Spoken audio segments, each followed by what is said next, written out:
اللہ کا سجدہ، اللہ کی خوشنودی یہ ضروری ہے، لیکن رسول اور آل رسول کو چھوڑ کر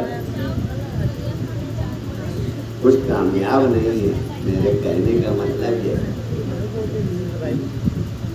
وہ لوگ دھوکے میں ہیں جو یہ کہتے ہیں کہ نمازوں میں رسول کا خیال آ جائے تو نماز باطل ہو جاتی ہے۔ ایسا نہیں ہے، اگر نمازوں میں اتحیات نکال دیا جائے تو نماز نہیں ہوتی، چاہے جس سے پوچھ لو، چاہے جس عالم سے پوچھ لو، چاہے جس فقہ کے عالم سے پوچھ لو، وہابی، دیوبندی، قادیانی، رافضی، سنی، بریلی، جو بھی ہو، اتحیات اگر نکال دو تو نماز نہیں ہوتی۔ تو اتحیات میں کیا ہے؟ اتحیات میں رسول پر سلام ہی تو ہے، السلام علیکہ ایھا النبی پڑھا گیا ہے، اور حکم ہے کہ سلام دیکھ کے کیا جاتا ہے، پیٹھ کے پیچھے سلام نہیں ہوتا ہے کہ آپ بیٹھے ہو مسجد میں، ہم یہاں سے پکارے کہ السلام علیکم، آپ سامنے آئیں گے تو سلام ہوگا۔ اس لیے اتحیات میں اللہ نے نماز میں اتحیات کو واجب قرار دے دیا کہ اتحیات میں میرے نبی پر سلام کرو، سلام اسے کیا جائے جسے دیکھا جائے۔ ظاہر سی بات ہے کہ اگر دیکھنے والی آنکھ میرے پاس نہیں ہے تو تصور تو ضرور آئے گا، خیال تو ضرور آئے گا۔ وہ کون لوگ ہیں جو کہتے ہیں کہ خیال محمد آ جائے تو نماز فاسد ہو جاتی ہے؟ صوفیاء کرام نے لکھا ہے کہ بنا خیال محمد کے نماز فاسد ہے۔ جس نماز میں خیال محمد نہ آئے، خیال رسول نہ آئے، وہ نماز قبول نہیں ہوتی۔ اتحیات سے پوچھ لو۔ اور جس رسول کی نماز میں جس کا خیال آئے، اب یہ تو امت کا ہو گیا کہ امت پر، امت کی نمازوں میں، امت کی عبادتوں میں رسول کا خیال واجب ہے۔ تب سوال یہ پیدا ہوتا ہے کہ رسول اپنی عبادت میں کس کا خیال کرتے ہیں؟ تو وہ رسول نے دکھا دیا۔ امام حسین کو اپنے پشت مبارک پر لگا کر معلوم یہ ہوا کہ امت کی عبادت رسول کے خیال سے ہوتی ہے اور رسول کی عبادت حسین کے خیال سے ہوتی ہے۔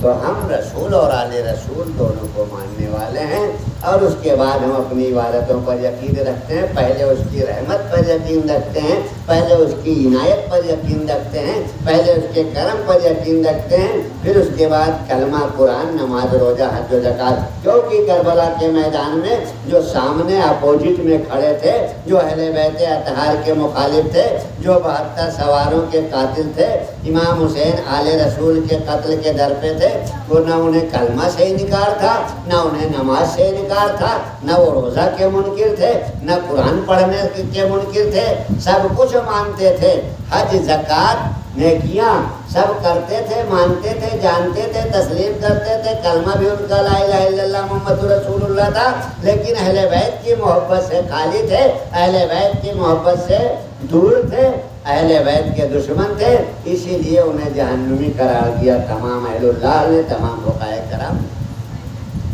معلوم یہ ہوا کہ عبادت کامیاب وہی ہے جس میں آل رسول کی محبت، الفت، قربت حاصل ہو، شامل ہو، نہیں تو سب بیکار ہے۔